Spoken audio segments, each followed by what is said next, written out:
The Carleton College Convocation program is a weekly lecture series that brings fresh insights and perspectives from experts in a variety of fields. The program has a rich history dating back several decades. The selected convocation speakers assist the liberal arts mission of centering thoughtful conversations within education and beyond.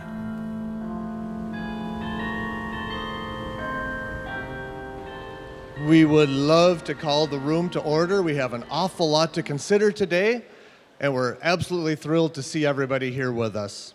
So we're going to just cover a couple announcements before we actually have the actual introducer do the actual introduction. But because there are so many of you, which is wonderful, we do have to cover a safety item or two. So before we begin our program, quick safety announcement, please notice the exit closest to your seat. The exit closest to your seat is probably not the door you came in on, or maybe it is. But at any rate, please note the exits in the building. There are also fire extinguishers located throughout the building, as well as an AED in the lobby. Thank you for coming.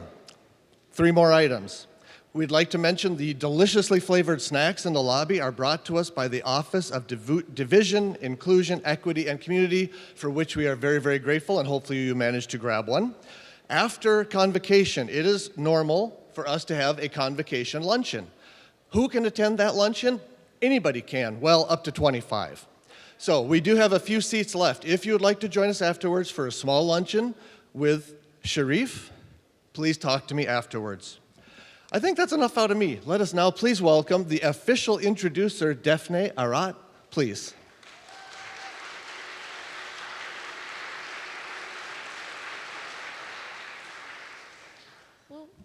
Good morning, everyone.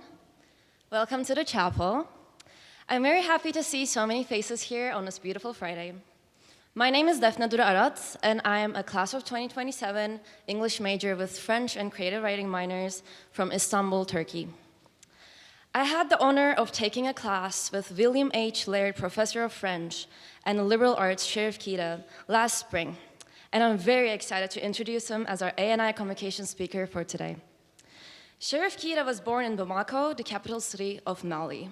He started his education in a village public school until his Muslim parents sent him to a Catholic school in Bamako, an experience he credits for widening the scope of his spirituality and for enriching his intellectual journey from a young age.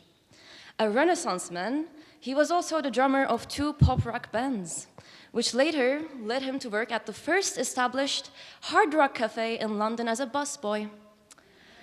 Afterwards, although he had wanted to study archaeology at the university level, the Malian government sent him to Brussels, Belgium, to become a translator in English and Russian at the State School for Translators and Interpreters. He obtained that degree after completing a senior thesis, which was a translation into French of a book titled Race, Class, and Party, A History of Negro Suffrage and White Politics in the South by Paul Levinson. In 1978, he came to the United States to start his graduate studies in Romance literatures and languages at the University of Georgia, Athens. This experience allowed him not only to have a personal experience of the South and its culture, but also to discover the expanding literature written in French by Africans and West Indians, people who have been subjected to French colonial rule. He completed his PhD in Romance languages and literatures with a minor in African history and politics and a certificate in global policy studies. Since September 1985, Chérif Keïta has been teaching Francophone literatures of Africa and the Caribbean, as well as advanced language courses at Carleton College. He has published books and articles on both social and literary problems in contemporary Africa. His special interests include novel and social change in Mali, oral tradition, and the relationship between traditional and modern music, and literature and culture in Africa. He has published 3 books and dozens of articles on Malian and African literature, music, and film. Professor Keïta is also an award-winning documentary filmmaker with a trilogy of films about some of the founding figures of the African National Congress of South Africa, those who preceded Nelson Mandela and his generation of anti-apartheid activists, which have been shown on television and at festivals on several continents around the world. His latest documentary film titled Nambala Keïta, A Soldier and His Village, tells the story of his late father, a nurse and a veteran of the French colonial army who never had formal education, but whose commitment to public education gave him national prominence in independent Mali. Professor Keïta will be retiring at the end of this year after 40 years of academic service to this institution. He has been an always smiling face at LDC, a mentor, an influence to hundreds of students, proven rightfully by the documentary that is being shot on his life as a cultural ambassador and educator, an upcoming seminar on him which will be held this spring that will host his former students from all over the world. He attributes his 26 years of research on filmmaking in South Africa to his being found and chosen by a Northfield story, a strange phenomenon you're going to discover in his talk this morning, Northfield and in South Africa in the 19th century. It is my honor to invite this incredible cultural bridge builder, passionate educator of more than 40 years, and truly remarkable human being to stage, Carleton College's very own Professor Chérif Keïta.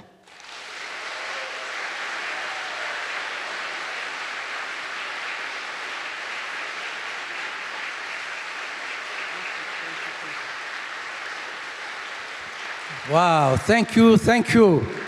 What a beautiful, captive audience. I love you, thank you so much. Definitely, thank you. Working at the Hard Rock Cafe taught me a valuable lesson in life. Put your best energy in everything you do. Because I think that's why I was hired, because Isaac Tigret, who was one of the original owners, legendary owners, asked me when I was looking for a job. He said, I was short of cash in London, so he told me, are you enthusiastic? I think by that he meant, do you have a lot of energy? I said, yes, I do. He said, okay, you start tomorrow night. So that was really a gateway also to not only learning about myself, but also a gateway to many wonderful encounters with American popular culture, music, and etc. Anyway, but none of those encounters measure up to this one that I'm going to tell you today. So let's get started. Okay, let's get started with this, okay. Okay, all right, okay.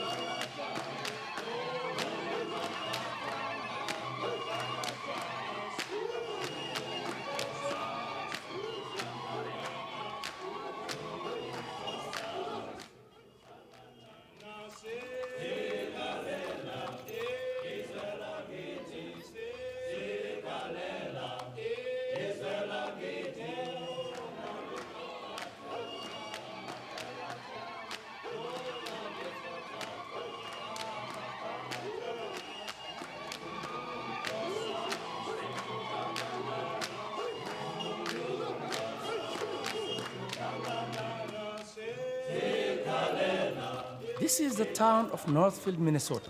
These people are reenacting the defeat of the notorious Jesse James gang.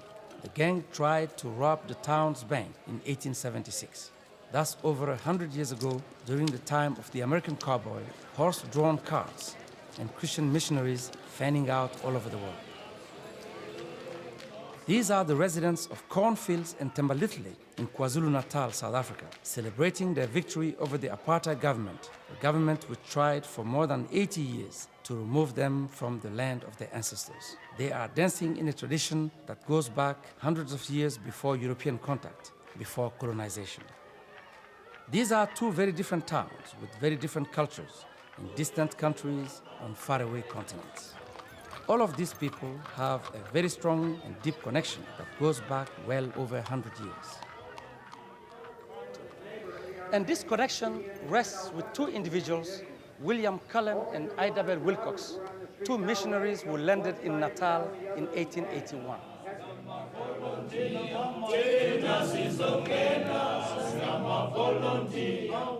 And if the connection established by William and Ida Wilcoxes has been hidden for ages under the rubble of history, today, more than 100 years later, it is coming back to life through me.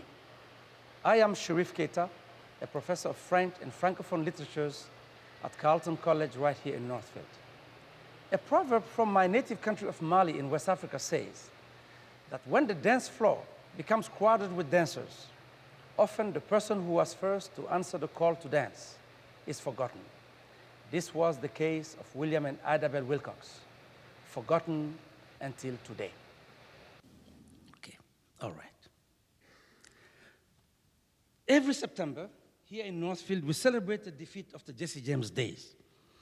A 19th century example of local heroism, a moment during which brave citizens of this town drove away a group of bank robbers known as the Jesse James Gang, who attacked First National Bank. Quite an event to behold when you are a newcomer in this town. Today, my dear audience, I would like to introduce you to another dimension of Northfield heroism, but this time on the global stage and in the 19th century, a time when people could not imagine citizens of this small town venturing into the distant land of Africa, not only because it was so far away, but also because of the negative ideas attached to the so-called Dark Continent. Missionaries, Reverend William Wilcox, Colin Wilcox, or Cal Wilcox, born in 1850 in Richfield, Ohio. He passed on in 1928, and his Northfield-born wife, Ida Bell Wilcox, who was born here in 1858, 3 years after the town was created, and who died in 1940, are two individuals who played a seminal but unheralded role in the making of today's democratic and multiracial South Africa. They are two unsung prophets and architects of South Africa's multiracial democracy through their unwavering commitment to civil rights for oppressed Black South Africans.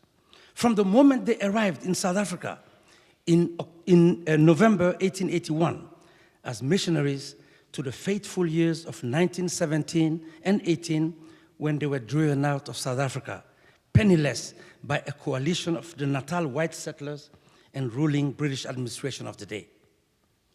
One of the most enduring legacies of this couple is that they are the ones that opened the doors of American education to a young 16-year-old Zulu boy named John Langalibalele Dube, the future South African liberation pioneer and educator known as the Booker T. Washington of South Africa.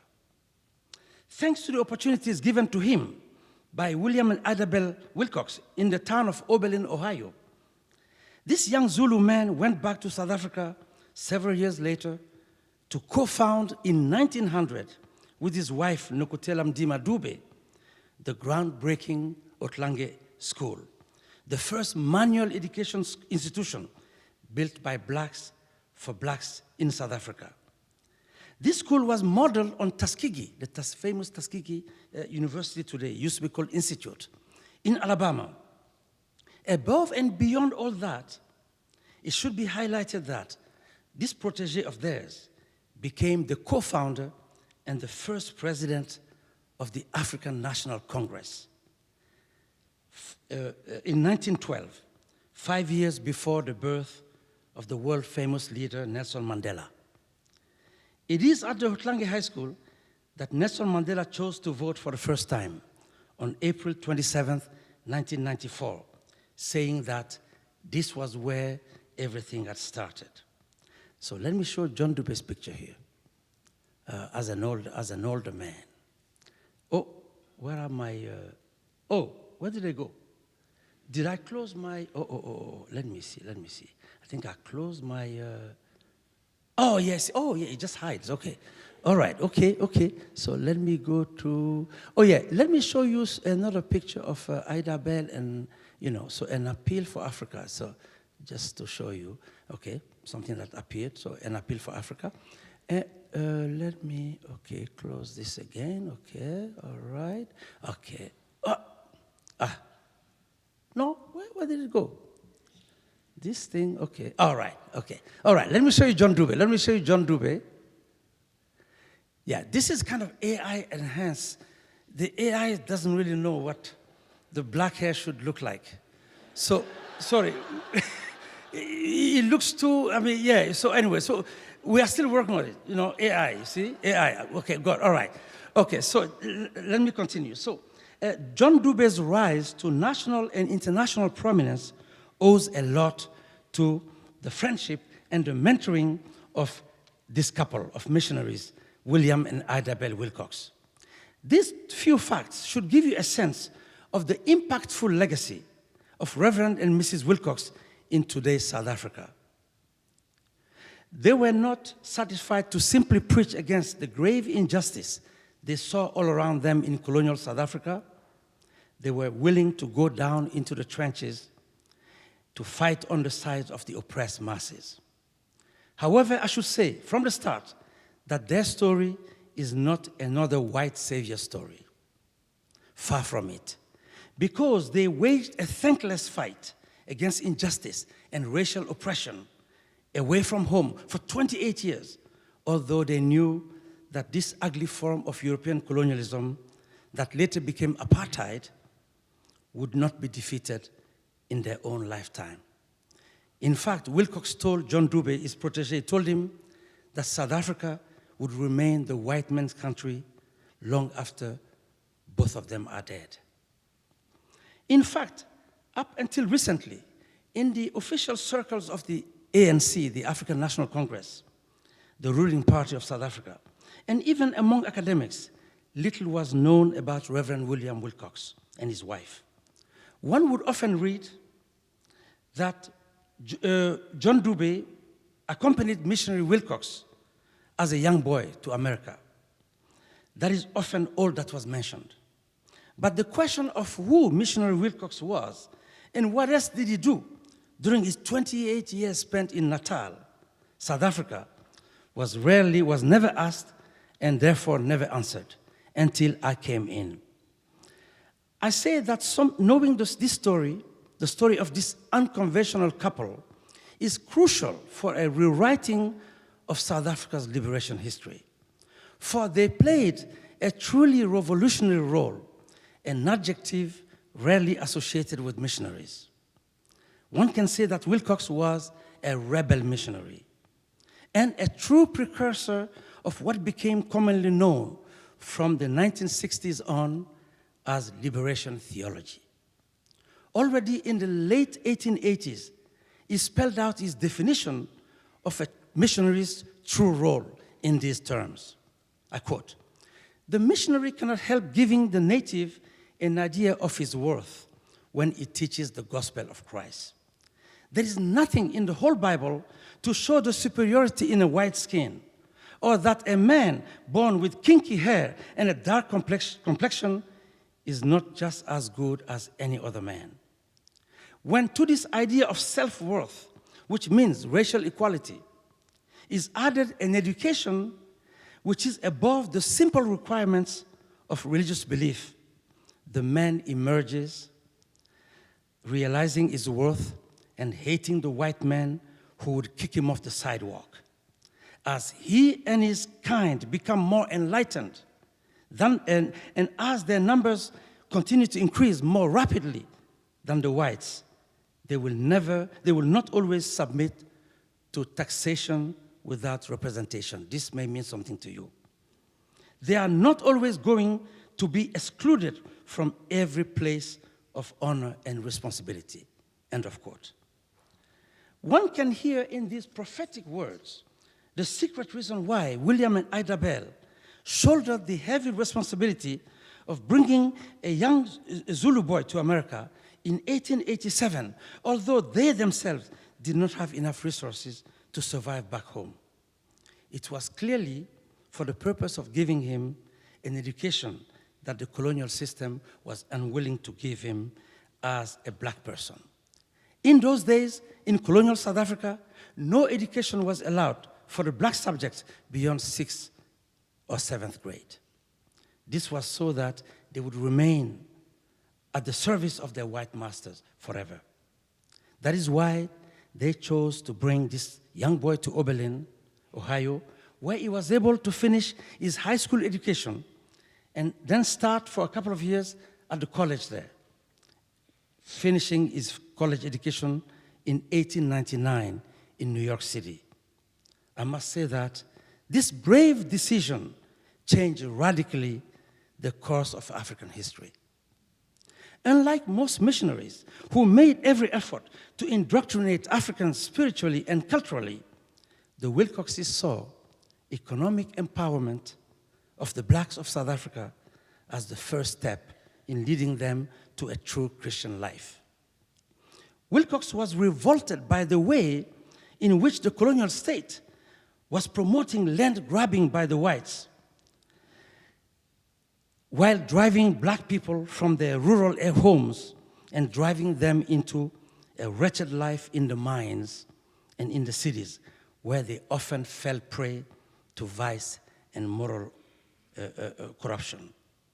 He overtly challenged his own mission's position on the land issue, which he likened to a shameful complicity with the oppressive colonial government. He said, I quote, "I could not approve of the action of the mission in handing over the lands of the natives as they did to the government against their protest. And therefore I asked to be given work where I would be free from the embarrassment of this land question." End of quote. To make a long story short, the land question is what drove an irreparable wedge between the Wilcoxes and other whites in South Africa. In 1909, they chose a final separation from their employer, the American Board, with the hope of setting up their own independent mission. They returned to the US one more time to look for funds. One black leader expressed his sadness at their departure in the following words. I quote, "Mr. Wilcox is admired for his undying love for the people and his dedication to serving the Lord. He does not discriminate against anyone. He can stand for his beliefs, even if they do not agree with that of other white people. He is a good man, because during the time of the Bambata rebellion against the hot tax, he supported black people by saying that they should not pay taxes. No taxation without representation. Mr. Wilcox is well respected, and we need more people like him who are not afraid to stand up on their own and argue for what they believe. Perhaps the most people like him because he's the kind of man who acknowledges his mistakes and apologizes to black people, something that most whites will not do." End of quote. They believed that the first objective of a mission was to be self-sustaining, self-determining, and independent from handouts coming from church organizations in America and in Europe. They thought that the first step towards that goal was to encourage a spirit of industry among the black communities. He wrote this, I quote, "Suppose the 700,000 Zulus of Natal were thrifty, intelligent agriculturalists with small holdings, good houses, fenced fields, well cultivated, and fruit trees as many as may be found in most states of America. Who cannot see how vastly greater the wealth of this country would be?" End of quote. In 1910, they returned to the United States with the seed money, or they returned from the United States with the seed money that will be, allow them to start what will be known as the Zulu Industrial Improvement Company. So let me get the picture of that. Okay, so let me close this and then open this thing again, which always is a little tricky. Oh, okay, that's it, okay. Yes, the Zulu Industrial Improvement Company, yes, okay, that's the thing.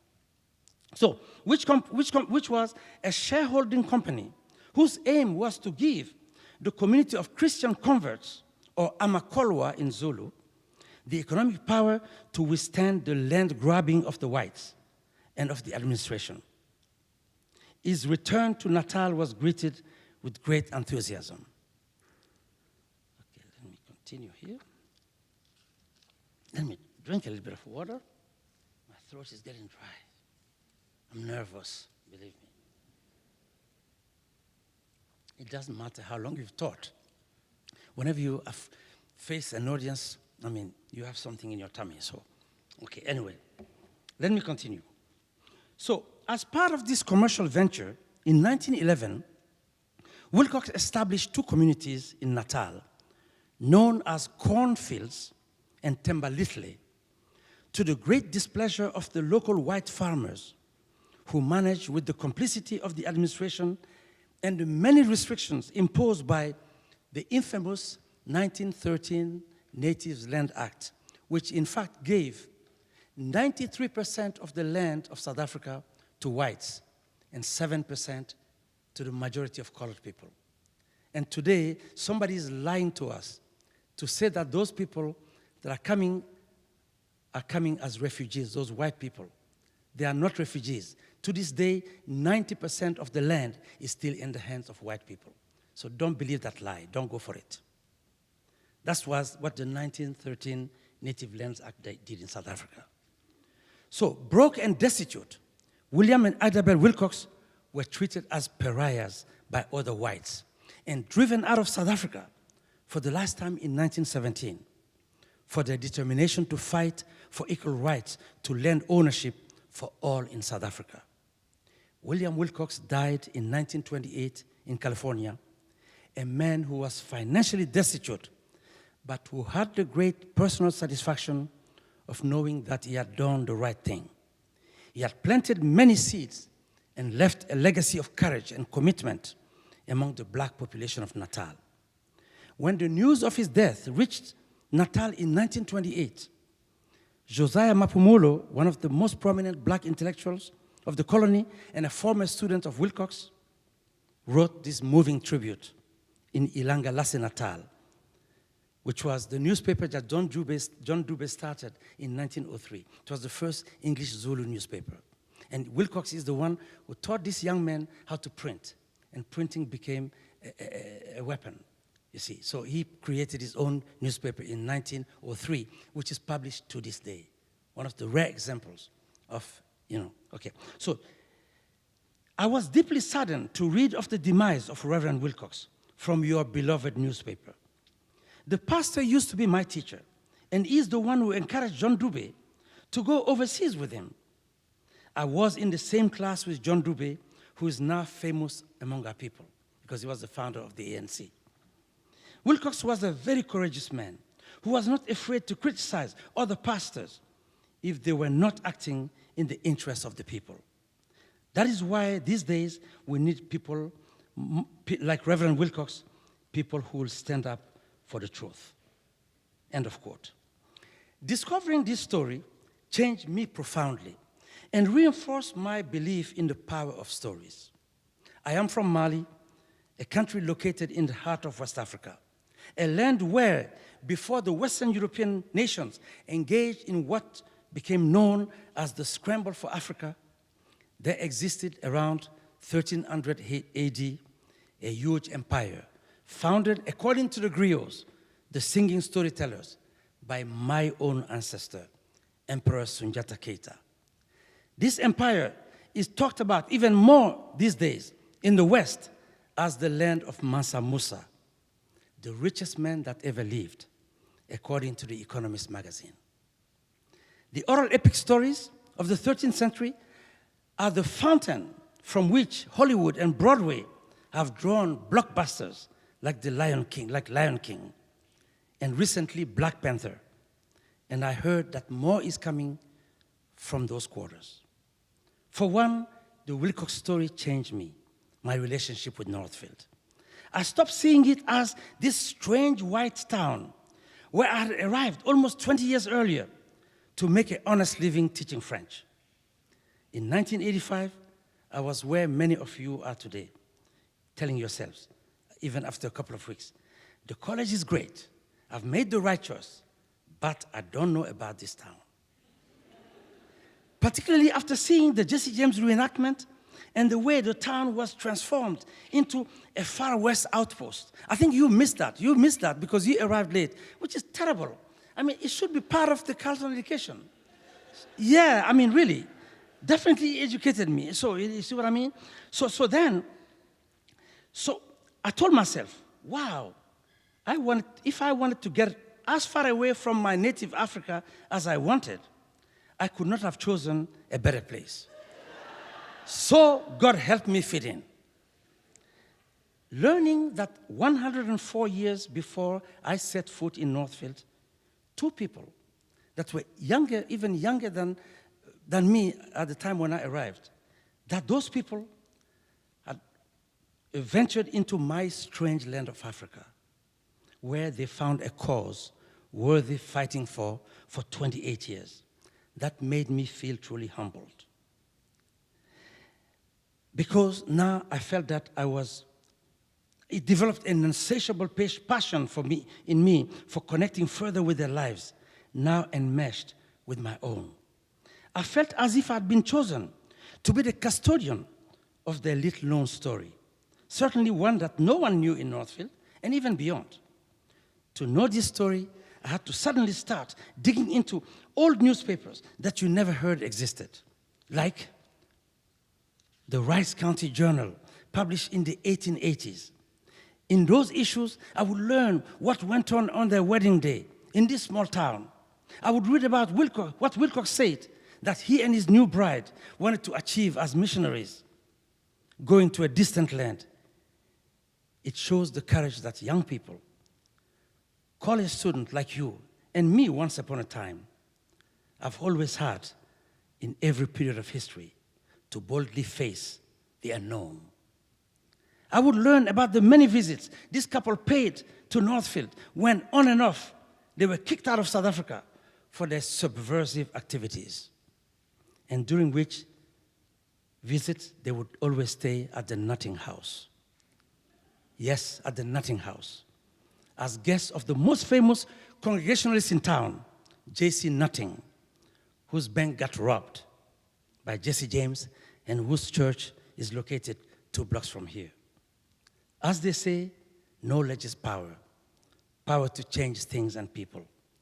My late parents, may they rest in peace, who never had a day of formal education, believed that strongly, and that's why I am here today, teaching after 40 years at one of the world's top institutions of higher learning. The first people I thought would benefit from this knowledge were the descendants of William and Ida Bell Wilcox. I wanted to find them and inform them that their ancestors had been vindicated by history in 1994, when apartheid officially ended with the first multiracial and democratic vote that saw Nelson Mandela become the first black president of the Republic of South Africa. This had happened almost 66 years after the death of William Wilcox and 54 years after the passing of Ida Bell. After searching the area in Minnesota here, I could not find any descendants, any Clary family members.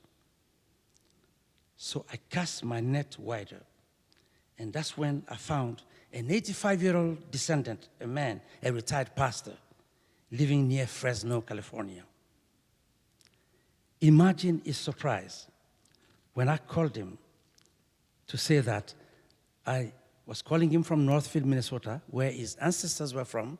In fact, he had just learned from his son that had started getting interested in genealogy that he had roots from Northfield, roots to Northfield. And in fact, he told me that fresh out of divinity school, he got a job as the pastor of a church in St. Paul and came to Northfield, to Carleton College, to attend a theological conference and never knew that he had roots here.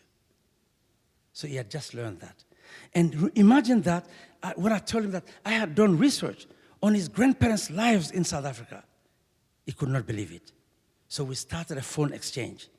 However, the more I spoke with him, the more I realized that he was not proud of the legacy of his grandparents, who had returned to America to die destitute, disgraced by other missionaries who called them failures and ridiculed for having nothing to show for all the 28 years of investment they did in the struggle for justice in South Africa.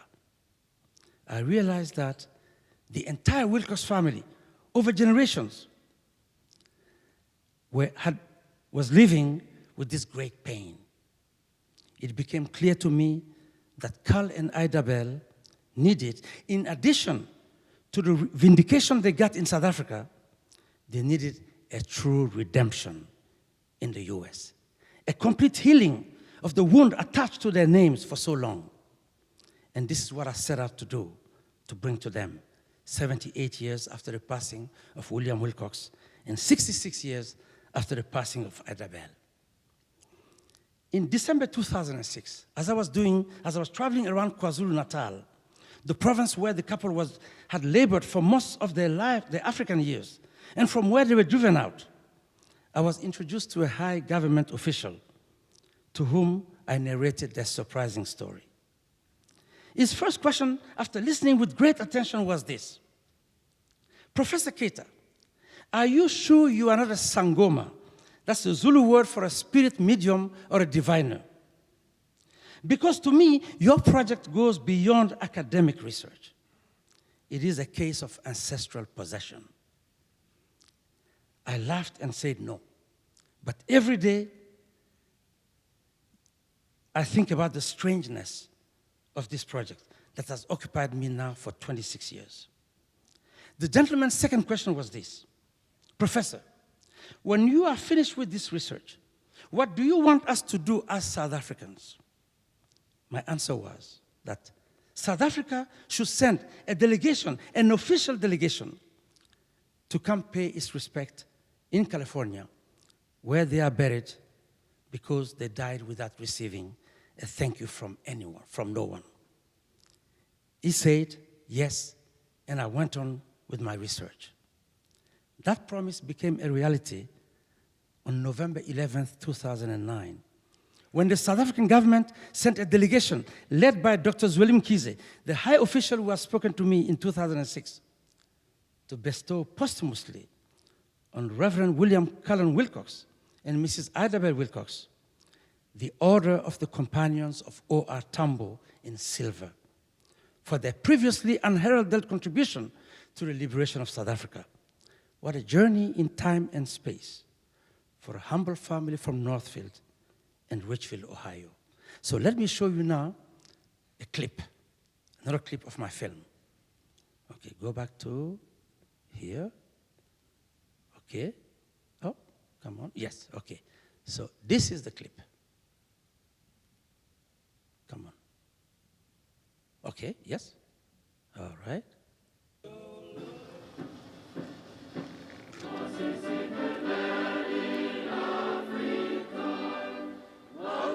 new democratic government of South Africa regularly bestows the highest honor. As a mark of respect, it is called the Grand Order of the Companions of Oliver Tambo. The government of KwaZulu-Natal has nominated Reverend Wilcox to be considered for such an order. I have now been informed As their grandson.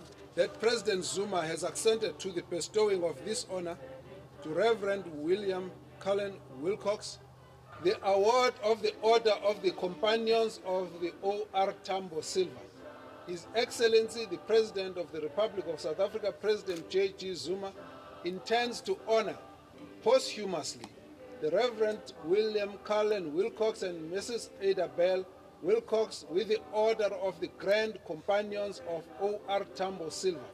This is in recognition of their outstanding contribution to human rights and justice in South Africa, especially in the province of KwaZulu-Natal. The award ceremony will be held on the 11th of December 2009 at the Presidential Guest House in Pretoria, South Africa. The President will be pleased if you could accept the award on their behalf, as well as grace the occasion with your presence, and further details are indicated where you will go.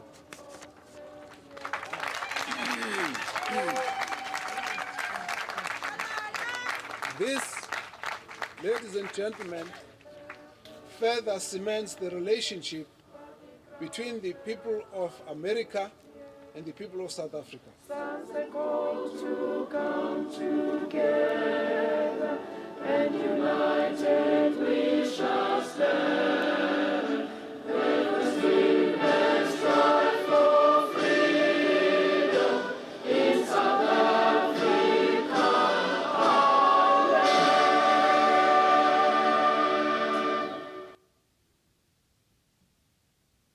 Okay, all right, okay.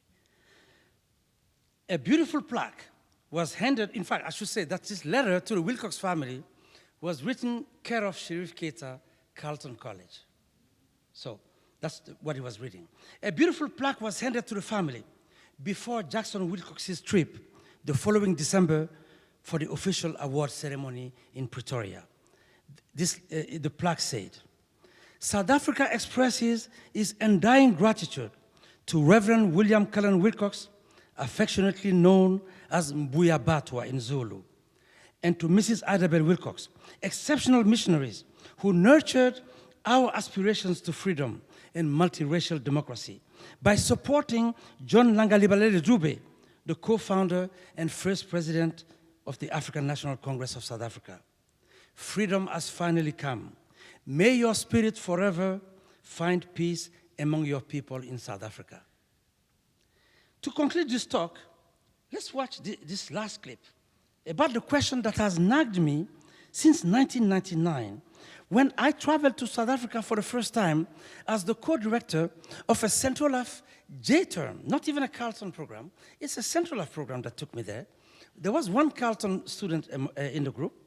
So the question is, what got a French teacher from West Africa involved in this unexpected and circuitous journey to bring back to Northfield the story of a different kind of his heroism, one that did not involve cowboys and guns? So let's see that clip.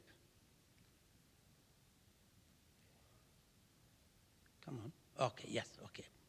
Yes. Come on. Okay, all right. At that point, I thought that my job was done. But for some strange reason, the quest went on. It is winter in Minnesota, there is snow on the ground, and the temperatures are well below freezing. Get ready for it. It is on a day very similar to this one that I went looking for the place where Idabel's parents were buried. And I found them literally in my backyard. Come with me, I'll show you.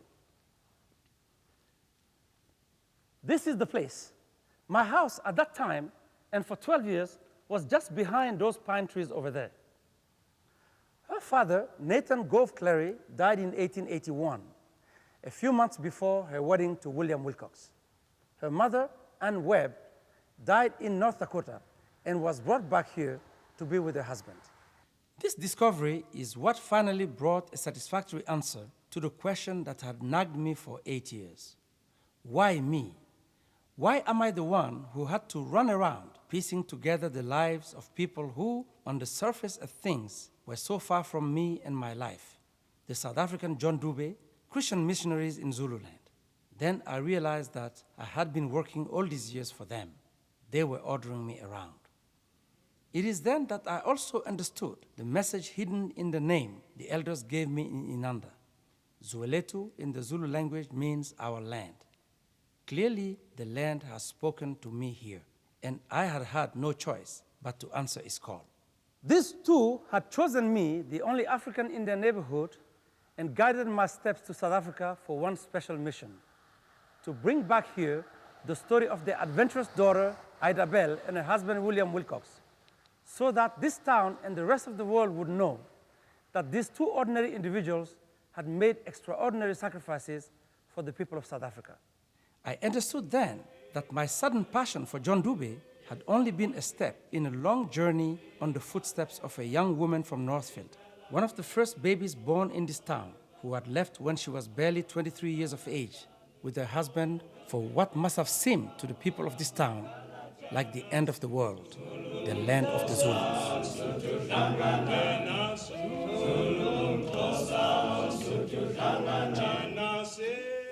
Nathan and Webb, I have brought back to you your descendants from Alaska, California, North Dakota, and Ohio, and God knows from where else they will come to visit you in the future. Now you know, and the rest of the world will know, that although Idabel and William Wilcox came back from the land of the Zulus, poor and destitute, and died in California in total anonymity, today they are the heroes of a faraway nation, free today because of their unrepentant idealism and their refusal to simply submit to the missionary orthodoxy of their time.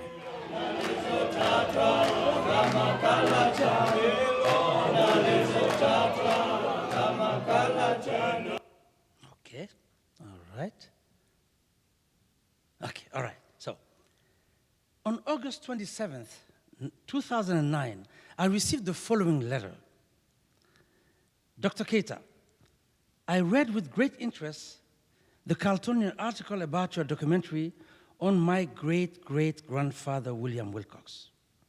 My late grandfather is Jackson Wilcox's brother. My wife found the article as part of a Google search because we are considering the name Cullen for our soon-to-be arriving baby. We first learned about William Wilcox last summer at Jackson's 90th birthday party and thought it was a great story. The reason I'm writing is to see if there is any way to access a copy of the documentary for our family to watch. I know that my mother, her sisters, and my grandmother would be especially interested. I wasn't sure where Northfield and Carleton College were until I checked them up. It appears that you are just about 3 hours northwest of where I live in northeast Iowa. It sure is a small world. Thank you for your time, and thank you for delving into a piece of forgotten history. Sincerely, Chad Ingalls. At that time, he was a farmer. He's still a farmer, Chad Ingalls wrote to me, but now he's the Iowa State representative. So I think he's in his second term. I am told that little Cull from Iowa, the great-great-great-grandson, is now 16 years old. Now, my dear friends, is this research a case of ancestral possession with graves of restless spirits in my backyard? And believe me, there are many other strange things that I've not had time to tell you about. If you say yes, then another question must be asked. Which ancestors? My own ancestors in Mali, who maybe reached out across the ocean and hundreds of mountains and lakes to touch me here? Or have I been possessed by Zulu ancestors? Good question, because in South Africa, I am called the Zulu man from Mali. And I've been honored with so many beautiful Zulu names over the years.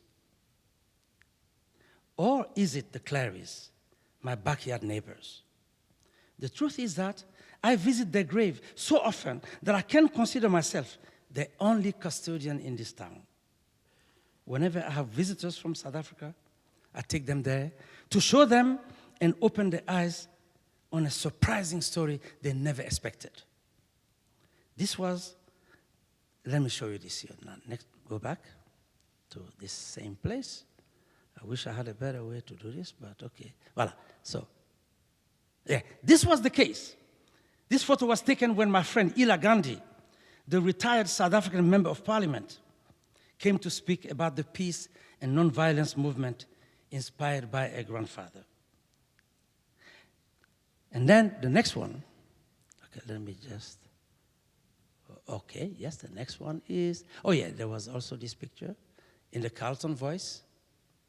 Okay, and then this one, and then the last one here is this one. Okay, so it was also the case when Sir John Carney came to spend a week at Carleton 2 years ago. Dr. Carney is the wonderful actor who played in Black Panther the role of the father of King T'Challa. There are always visitors coming from South Africa, which has become my second home in Africa. Now, I know one thing for sure. This research translates, for me, the magic of the liberal arts education and research, which you have now chosen to embark on. I wish you Godspeed and many exciting surprises in your life journey. Thank you. Thank you.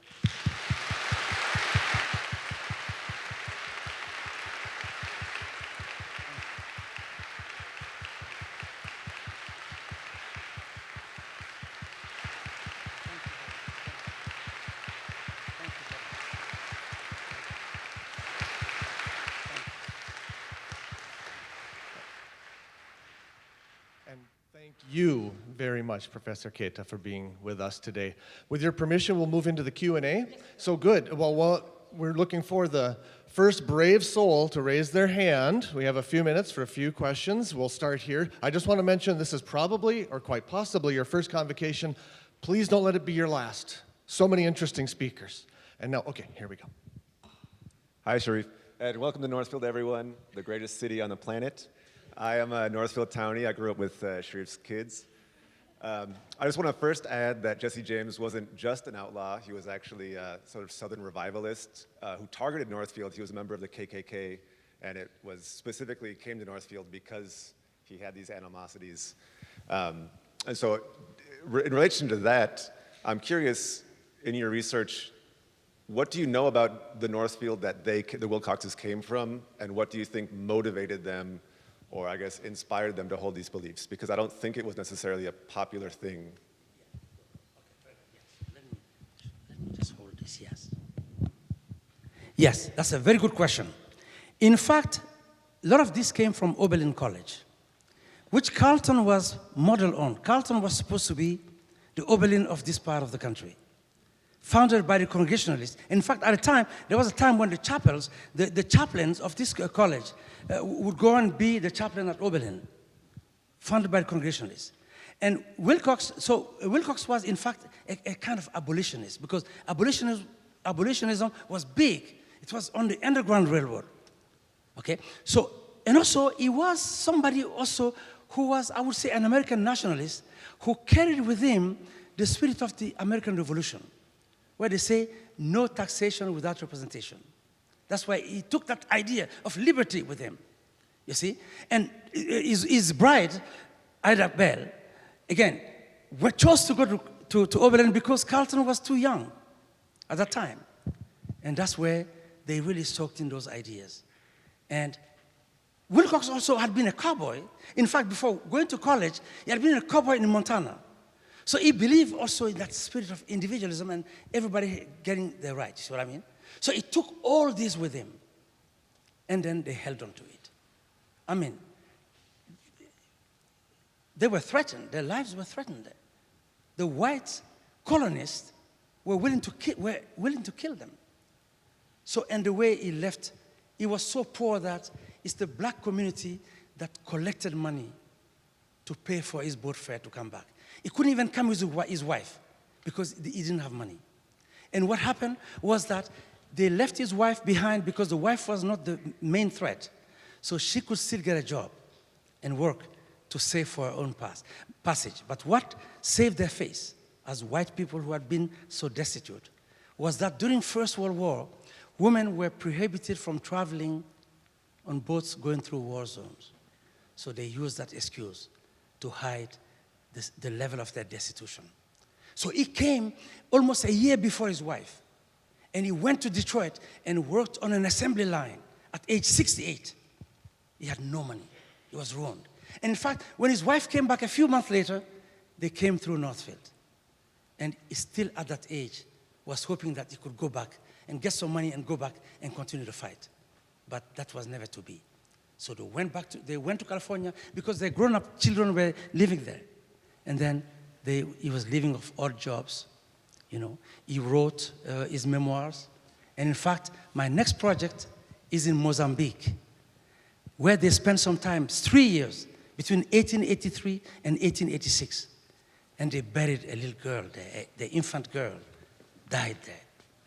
And in his memoirs, he wrote this. This little girl we buried under the flat crown tree in the garden.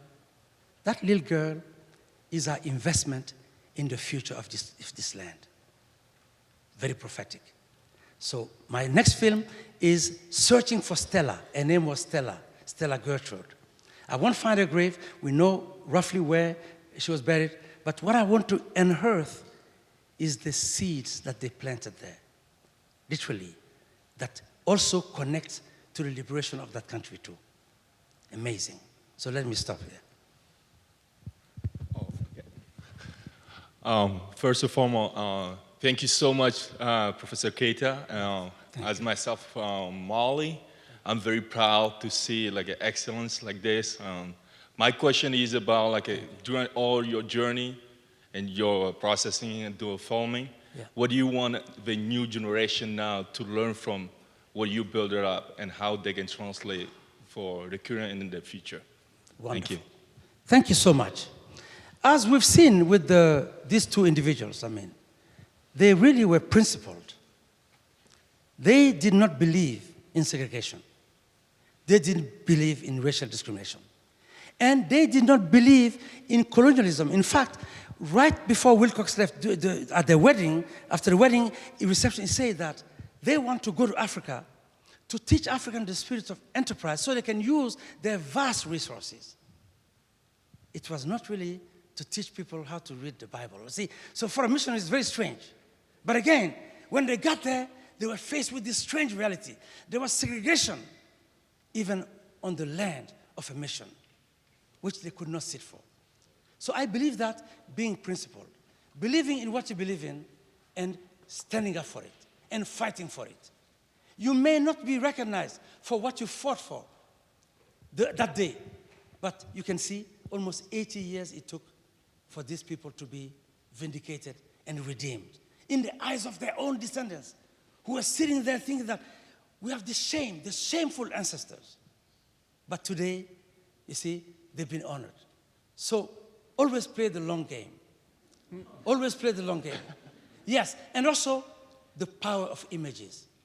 I could have written a book about this story. But I told myself, if I write a book, the chances are that the book will collect dust somewhere. But if I make a film, and I was not even a filmmaker, but that's another story, how I got into making the film. But I'll tell you this, it's the president of this college that bought me my first professional camera. It cost $6,000. I walked into his office, I said, Steve, I want to make films. I need a camera. He said, tell me how much it costs, I'll buy it for you. So he took a chance on me. He took a chance on me. Because if I were at a different institution, people would say, get out. You are here to teach French. What business do you have making films? But no, this man said, because he knew that what I was going to be researching was important. And he invested in me. And I've made 3 films. Oberlin Inanda, The Life and Times of John Dube in 2005, which was shown in Brasilia as one of 3 films that represented South Africa with the Oscar-winning film. My film was part of 3 films. Cemetery Stories that you saw. So the first 2 films were shown in Tokyo, sponsored by the Japanese Ministry of Foreign Affairs, in honor of the centenary of Japan's relationship with South Africa. My films were sponsored, so I went to Tokyo to show these films. So the 3rd film, Remembering Nokutela, was the story of the wife, the forgotten first wife of John Dube, who built everything with him, but because she could not have a child, again, see how history is unjust towards women, this woman was erased from history. It's the story of me finding her grave in Johannesburg and making a film to honor her.